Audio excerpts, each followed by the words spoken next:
சிவாய வாழ்க. இன்று நாம் தரிசிக்கக்கூடிய திருத்தலம் திருச்சோபுரம். இது நடுநாட்டு திருத்தலங்களிலே 6வது திருத்தலம். வரிசைக்குப்படி பார்த்தோம் என்றால் 38வது திருக்கோயிலை இன்று தரிசிக்கிறோம். இந்த ஊர் இப்பொழுது தியாகவள்ளி என்று வழங்கப்படுகிறது. திருச்சோபுரம் என்றால் பெரும்பாலும் யாருக்கும் தெரியாது. இங்கே நீங்கள் தியாகவள்ளி என்று கேட்டால்தான் அந்த ஊரை அடையாளம் காட்டுவார்கள். மக்கள் வழக்கிலே இது தியாகவள்ளி என்றுதான் இன்று வழங்கப்படுகிறது. கடலூரில் இருந்து சிதம்பரம் நெடுஞ்சாலையில் ஆலப்பாக்கம் புகைவண்டி நிலையத்திற்கு வந்து அங்கே திரும்பி இடப்பால் திரும்பினால் கைகாட்டியார், அங்கே ஒரு கைகாட்டி உண்டு. அங்கே சென்று இடப்பால் திரும்பி பார்த்தோம் என்றால் மங்களபுரீஸ்வரர் தியாகவள்ளி என்ற பெயர் பலகை சாலையிலேயே வைத்திருக்கிறார்கள். அந்த ரயில்வே கேட்டை தாண்டி நேராக மேலே சென்று உப்பங்களியின் முன்னாலேயே பேருந்துகளை நிறுத்திவிட்டு, ஏன்னா உப்பங்களியை அங்க கடந்து செல்வது, காரில் செல்வதோ பேருந்து செல்வதோ சிரமமாக அங்கே நிறுத்திவிட்டு தோணியில் கடந்து அக்கறைக்கு சென்று சவுக்கு தோப்பை தாண்டி சென்றால் கொஞ்ச தூரத்திலே அந்த கோயிலை காணலாம். இதெல்லாம் நான் சொல்லக்கூடிய வரலாற்று காலம் 1985. இன்று எவ்வளவோ மாற்றங்கள் ஆகியிருக்கலாம். ஆனால் இந்த தடம் வழியில் மட்டும் சற்று தெளிவாக நீங்கள் கூகுள் மேப்போ ஏதோ ஒன்று கைட் பண்ணி எடுத்துங்க. அது இல்லாத பாடல் பெற்ற திருத்தங்கள் பற்றி சமீபத்தில் நூல்கள்லாம் வெளியிட்டிருக்காங்க. அதில் இந்த ரூட்டை தெரிஞ்சிக்கிறது சிறப்பு. நாங்கள் சென்ற பொழுது அங்கே ஆலப்பாக்கம் ரயில் நிலையத்தில் இறங்கி அங்கே இடப்பால் பாதையில் திரும்பி சென்று அங்கே சாமி போர்டு இருக்கும், அதை பார்த்துட்டு அங்கே பேருந்தை ஒரு ஓரமாக உப்பங்களி கிட்ட நிறுத்திட்டு அங்கிருந்து தோணியில தான் நாங்கள் போய் கோயில் போனோம். அங்கே நாங்கள் சென்ற பொழுது ஒரு சில வீடுகள் தான் இருந்தன. பொதுமக்களும் இந்த தோணி வழியாக போக வேண்டி இருப்பதால் உப்பங்களின்றி தோணியும் ஆட்களும் காலை முதல் மாலை வரை இருக்கிறார்கள். தற்பொழுது நாங்கள் சென்ற பொழுதே அங்கே இந்த பாலம் கட்டுவதற்கான ஏற்பாடுகள் நடைபெற்று வந்தன. ஒருவேளை கட்டப்பட்டு அது திறக்கப்பட்டு இருக்கலாம். ஆக நீங்கள் நேராக பாலம் கட்டப்பட்டு இருப்பின் நேரே பேருந்திலே இந்த கோயிலுக்கே செல்லலாம். இந்த கோயிலுக்கு செல்லும் வழி பார்த்தீர்கள் என்றால் வெறும் நொய் மணலா இருக்கும். ரொம்ப அப்படி நைஸான மணலா இருக்கு. இந்த கோயிலுக்கு காலை 10 மணிக்குள்ளும் மாலை 4 மணிக்கு பின்னரும் செல்வது நல்லது. ஏனெனில் அந்த நேரத்தில் தான் அங்கே ஆலயம் திறக்கப்பட்டிருக்கும். காலையில் 10 மணிக்குள்ளாக செல்ல வேண்டும், மாலையில் 4 மணிக்கு பின்னர் செல்வது நல்லது. கோயில் உள்ள பகுதி திருச்சோபுரம் என்றும் பக்கத்தில் உள்ள பகுதி தியாகவள்ளி என்றும் சொல்லப்படுகிறது. அகத்திய முனிவர் வழிபட்ட திருத்தலம். இங்குள்ள மூர்த்தியை அகஸ்தியர் பிரதிஷ்டை செய்ததாக வரலாறு இருக்கிறது. திருமுறை பெயர் சோபுரம். சோபுரம் என்பது சோழர்புரம் என்பது மருவி சோபுரமானதாக கூறுகிறார்கள். அது மட்டுமன்றி திருபுவன சக்கரவர்த்தியின் முதல் மனைவியான தியாகவள்ளி அம்மையார் இந்த ஆலயத்திற்கு திருப்பணி செய்த காரணத்தால் இந்த ஆலயம் தியாகவள்ளி என்று பெயர் பெற்றதாகவும் கூறுகிறார்கள். இறைவனுடைய திருநாமம் மங்களபுரீஸ்வரர், திருச்சோபுரநாதர். இறைவனுடைய திருநாமம் தியாகவள்ளி அம்மை, சத்தியதாட்சி, வெள் நெடுங்கண்ணி. தலமரம் கொன்றை. தீர்த்தம் கோயில் உள்ள கிணறும் கோயிலுக்கு பின்னால் உள்ள குளம். கோயிலுக்கு பின்னால் அண்மையிலே கடல் உள்ளது. ஞானசம்பந்த பெருமான் பாடல் பெற்ற திருத்தலம். மணற்பாங்கான பகுதியிலே கோயில். நாங்கள் சென்ற பொழுது சுற்றுச்சுவர்கள் பழுதடைந்திருந்தன. ராஜகோபுரம் இல்லை, ஆனால் கவசமிட்ட கொடிமரத்தை கடந்து முகப்பு வாயிலுக்கு சென்றோம். கொடிமரம் சிறப்பாக இருந்தது. கட்டிடமும் சிறப்பாக தான் இருந்தது. உள்ளே வலம் வரும் பொழுது சுப்பிரமணியர், கஜலட்சுமி, வீரட்டேஸ்வரலிங்கம், கண்ணப்பர், திரிகோண சக்கரவர்த்தி, அவர் மனைவி தியாகவல்லி அம்மையார் ஆகியோர் வழிபட்ட சிவலிங்க திருமேனிகள் இருக்கின்றன. பைரவர், சூரியன், நவகிரகங்கள் முதலிய சன்னதிகளும் உள்ளன. விநாயகரை தொடர்ந்து 63 மூல திருமேனிகள் சன்னதியும் சோமாஸ்கந்தர் சன்னதியும் உள்ளது. கருவறை முன் மண்டபம் கடந்து செல்லும் பொழுது நேரே மூலவர் தரிசனம். இடப்பால் அம்பாள் சன்னதி. ஒரு சேர நீங்கள் அம்பிகையும் இறைவனையும் தரிசிக்கும் வண்ணம் அந்த சன்னதி அமைந்துள்ளது. இது இங்கே ஒரு சிறப்பான அமைப்பு. மூலவர் அகஸ்தியர் பிரதிஷ்டை செய்த மூர்த்தி, சதுர ஆவுடையார், துவாரபாலகர்கள் உள்ளனர். மூலவர் திருமேனி அதனுடைய பானம் சுற்றளவு சற்று குறைவாக நீளமாக இருக்கிறது. அம்பாள் நின்ற திருக்கோலத்திலே இருக்கிறார். நடராஜ சபை உள்ளது. எதிரிலே வாயில். கோஷ்டமுத்தத்தில் லிங்கோத்பவருக்கு இருபுறங்களிலும் திருமாலும் பிரம்மாவும் நின்று தரிசிக்கும் வண்ணம் அந்த லிங்கோத்பவர் இருப்பார். இந்த பகுதியிலே பல ஆலயங்களில் இப்படின்னா மிகச்சில ஆலயங்கள் தெளிவாக அந்த திருமேனிகள். அப்படிப்பட்டதில் இந்த திருச்சோபுரம் ஒன்று. இக்கோயில் மிக பழங்காலத்தில் கட்டப்பட்டதாக சொல்லப்படுகிறது. கிட்டத்தட்ட ஒரு 1800 முதல் 2000 ஆண்டுகளை சொல்கிறார்கள்.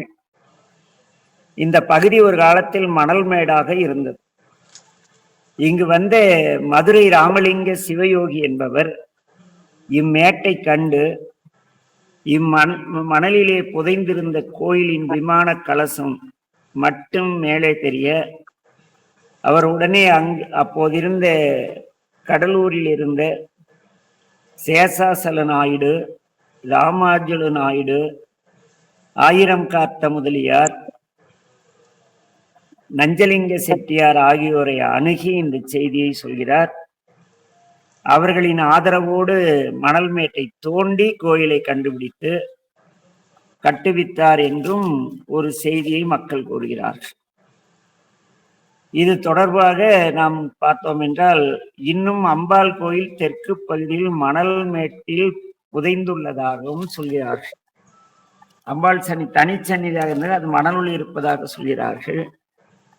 இதனால் இக்கோயிலுக்கு தம்பிரான் கண்ட கோயில், அந்த மதுரையைச் சேர்ந்த மதுரை ராமலிங்க சிவயோகி என்பவர் கண்டதால் இக்கோயிலுக்கு தம்பிரான் கண்ட கோயில் என்ற பெயரும் வழங்கப்படுகிறது. கடலுக்கு மேற்கில், தொண்டமாநத்தத்திற்கு கிழக்கு, பெண்ணையாற்றுக்கு தெற்கு, வெள்ளாற்றுக்கு வடக்கில் உள்ள இக்கோயிலுக்குரிய பட்டா நிலங்கள் இருந்தனவென்றும் அவைகளை அரசு எடுத்துக்கொண்டு அதற்காக ஆண்டுதோறும் வெறும் 600 ரூபாய் மட்டும் கோயிலுக்கு தருவதாக சொல்கிறார். கிட்டத்தட்ட ஒரு 100 ஏக்கர் 100 ஏக்கர் நிலத்துக்கு அரசாங்கம் எவ்வளவு தருது கோயிலுக்கு? வெறும் 600 ரூபாய். ஆனால் இந்த கோயில் குருக்கள் ஒரு நல்ல குடும்பத்தினர். அவருடைய நல்ல முயற்சியால் இக்கோயில் மிக சிறப்பாக பராமரிக்கப்பட்டு வருகிறது. கோயிலின் வெளிச்சுற்றிலே கொன்றை மரம் மிக தழைத்து அழகாக விளங்குகிறது. இத்தலத்திற்கு பக்கத்தில் உள்ள ஆலப்பாக்கத்தில் காகபுஜண்ட ரிஷி இறைவனை வழிபட்டதாக சொல்கிறார்கள். பிற்காலத்திலே தொண்டைமாநத்தத்தைச் சேர்ந்த மு துரசாமி ரெட்டியார் என்பவர் கோயிலின் ஆராதனைக்காக வீடுகளை விட்டு அதன் வருமானத்திலே ஆராதனை நடத்துமாறு உயில் சாசனம் எழுதி அதை 26/8/1912 ஆவண காப்பகத்தில் பதிவு செய்துள்ளதாக கல்வெட்டு ஒன்று கோயிலில் உள்ளது. இங்கே பங்குனி உத்திர பெருவிழா 10 நாட்கள் நடைபெறுகிறது. 1964 நாங்கள் சென்ற பொழுது கடைசியாக கும்பாபிஷேகம் செய்யப்பட்டுள்ள செய்தியை அறிந்தோம். இக்கோயிலில் நாங்கள் சென்ற பொழுதே 4 கால பூஜைகள் சிறப்பாக நடைபெற்று வந்தன. அந்த குருக்களுடைய குடும்பத்தாருடைய முயற்சியால்.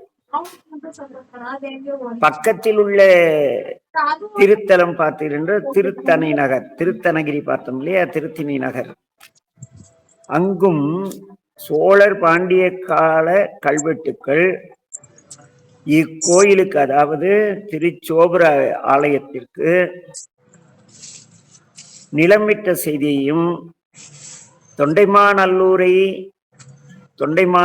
என்கிற ஊரை கோயிலுக்கு, அந்த ஊரே கோயிலுக்கு சொந்தமானது என்ற செய்தியையும் அந்த திருத்தணகிரி கல்வெட்டிலே காண்கிறோம்.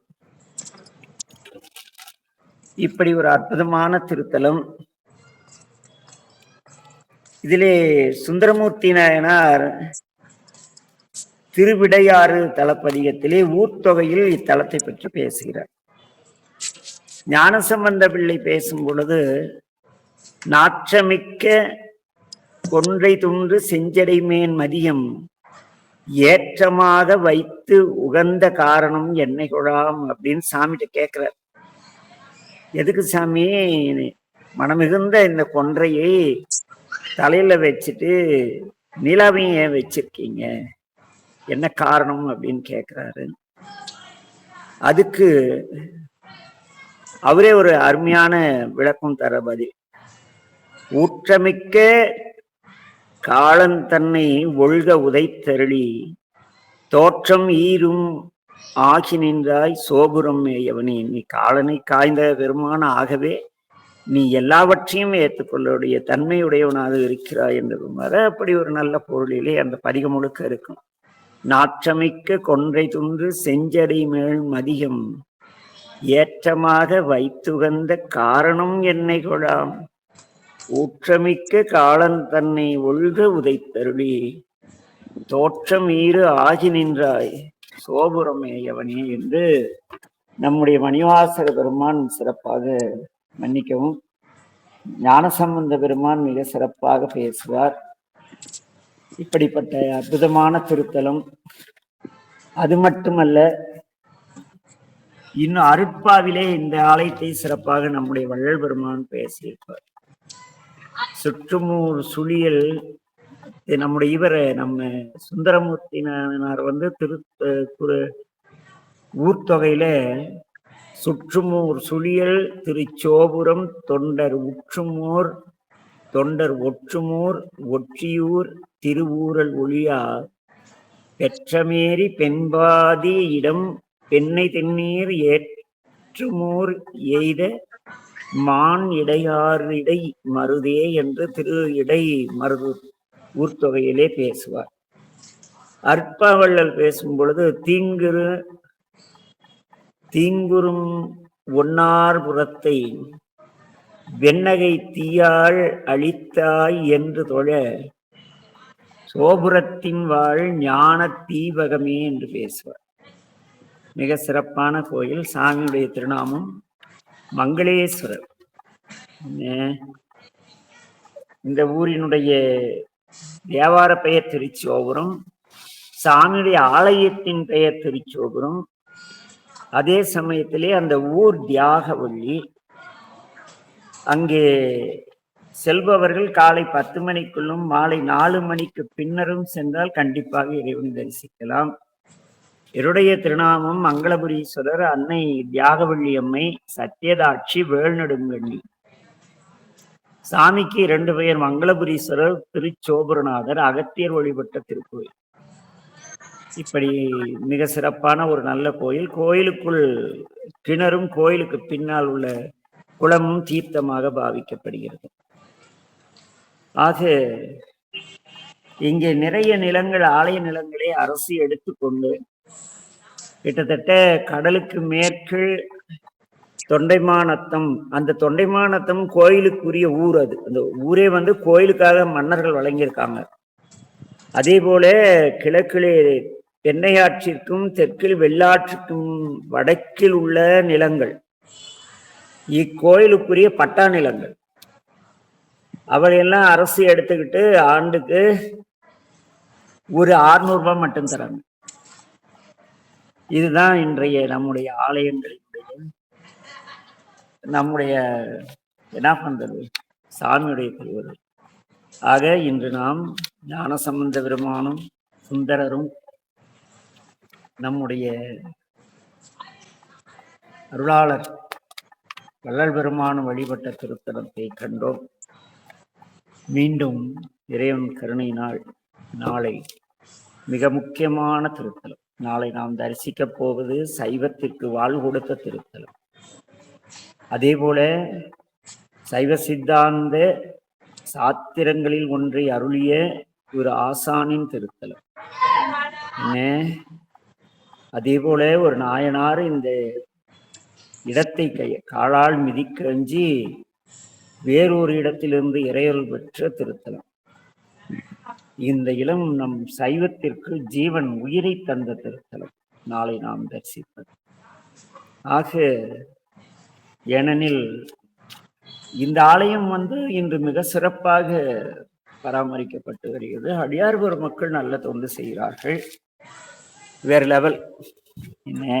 நாளை தரிசிக்கக்கூடிய திருத்தலம். ஆக திரு சோபுரத்தில் உள்ள மங்களேஸ்வர சுவாமியும் தியாகவள்ளி அம்மையும் வணங்கி எல்லாமல்ல என் தந்தை மற்றும் மீனாசகநாத பெருமானின் பேரொரு கருணையினால் எல்லோரும் இறையருள் பெற்றுய மனமொழி மேகரால் வாழ்த்தி தேவையில்லாத எந்த இடர்பாடும் அடியார்வர் மக்களுக்கும் அவர்களை சார்ந்தவர்களுக்கும் வினைப்பயன் கூட்டுவிக்க கூடாது என்ற ஒரு விண்ணப்பத்தை எம்பிராட்டி அன்னை மீனாட்சியின் திருவடிகளிலே செலுத்தி இன்றைய பதிவை நிறைவு செய்கிறோம்.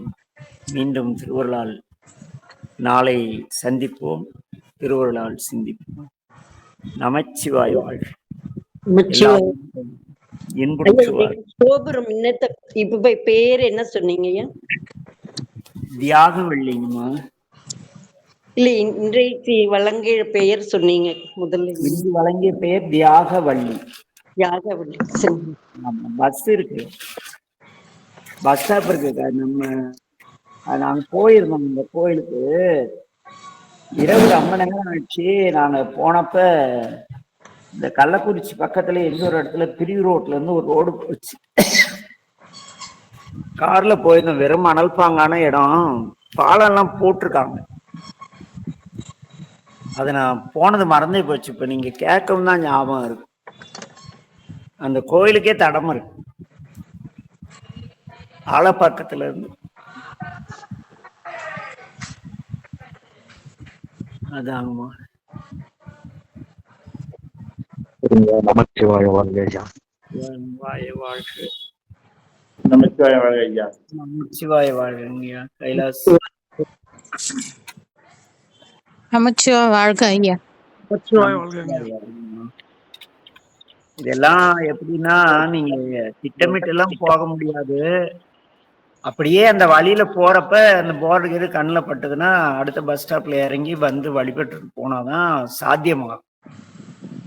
நீங்க இதுக்காக திட்டமிட்டு போறதுன்னா அது மெனக்கெடணும். ஒரு 6 மாசத்துக்கு சம்பளம் வாங்கினதுக்கு அடுத்து வர முதல் ஞாயிற்றுக்கிழமையில ஒரு ஆம்னி ஏதோ ஒரு சொந்த வண்டி இருந்தா வண்டி எடுத்துட்டு மெனக்கெடணும், போயே ஆகணும். இந்த ஆள் கோயில தினம் ஒரு குறிப்பிட்ட ஊதுபத்தி பருத்தினாவே அதுக்கே அந்த ஊதுபத்தி கிடைக்காது பண்றாள். என்ன, ஏன்னா நல்வினையின் பயன் மிக அதிகமாக இருந்தால் மட்டுமே நாம் சென்று இத்திருத்தலங்களை வழிபட முடியும். எங்க மாதுசாமி கூட சொல்லுவார், இல்லடா நிறைய பாவம் செஞ்சாதான் போக முடியும். ஏன்னா ஞானசுந்தர் எல்லாவற்றிலையும் பாவம் பறையுமே வினை தீருமே பாரு. வினை எப்படி உடம்பு செல்லன்னு டாக்டர்கிட்ட ஓடுறோமோ அப்படி வினை தீர பாவம் பறைய நாம் ஓடணும் சாமியை நோக்கி. மருத்துவர் பார்க்க போற மாதிரி, உடல் பிணி மருத்துவர் சொன்னா சொன்ன டைமுக்கு போறோம், இருக்கிற வேலையா விட்டுட்டு லீவ் போட்டு போறோம். ஆனா இந்த உயிர்ப்பிணி மருத்துவரை வந்து உயிர்ப்பிணி மருத்துவரை வந்து பார்க்க நம்ம அவர் அப்பாயின்மெண்ட் கொடுத்து காத்துட்டு இருந்தா கூட போறதில்ல. என் சூழ்நிலை அப்படின்றோம். அதை கடந்து போகும் பொழுது கண்டிப்பா சாத்தியம்தான். ஏன்னா சமீபத்துல ஐயா அவங்க எல்லா பாடல் பெற்ற தலத்துக்கும் ஒவ்வொரு மாதமும் அவருக்கு பென்ஷன் வந்ததும் முதல் ஞாயிற்றுக்கிழமை ஒரு ஆம்னி வச்சுட்டு கிளம்பிடுவாங்க. ஏன்னா அந்த காலத்தில் நடந்து போய் கஷ்டப்பட்டு தரிசித்த தலங்களை போயிட்டு நிறைய தலங்கள் பார்த்துட்டு பரவாயில்ல கண்ணு, எல்லா கோயிலும் நல்லா இருக்குது, சாமி நல்லா இருக்கார், அம்பாள் நல்லா இருக்கா, நம்ம போனப்ப ரேஷன் கடை புடவை கட்டி சாமி எல்லாம் ஒரு மலையாட்டம் புடவை எல்லாம் குமிச்சு வச்சிருக்காங்க அப்படின்னு பெருமிதத்தோட சொல்லுவார். என்ன நாங்க போனப்ப நிறைய கோயில்ல ரேஷன் கடை புடவை தான் சாமி கட்டி, அவருக்குன்னு எந்த ஒரு சிறப்பு கிடைக்காது. நிறைய கோயில்ல அப்படிதான். அதுக்கு பிறகு கால மாற்றங்கள் வந்து நிறைய திருவருள் நல்லது செஞ்சிருக்கு. அதனால என்னுடைய பேரர் கருணையினால எல்லாரும் எல்லா நலன்களும் பெற்று திருவருள் வாழுங்க. கைலாஸ், ஏதேனும் செய்தி உண்டா? ஐயா நமச்சிவாய வாழ்க்கை எதுவும் இல்லைங்க. சரி கண்ணு, எல்லாம் நல்லா இருங்க.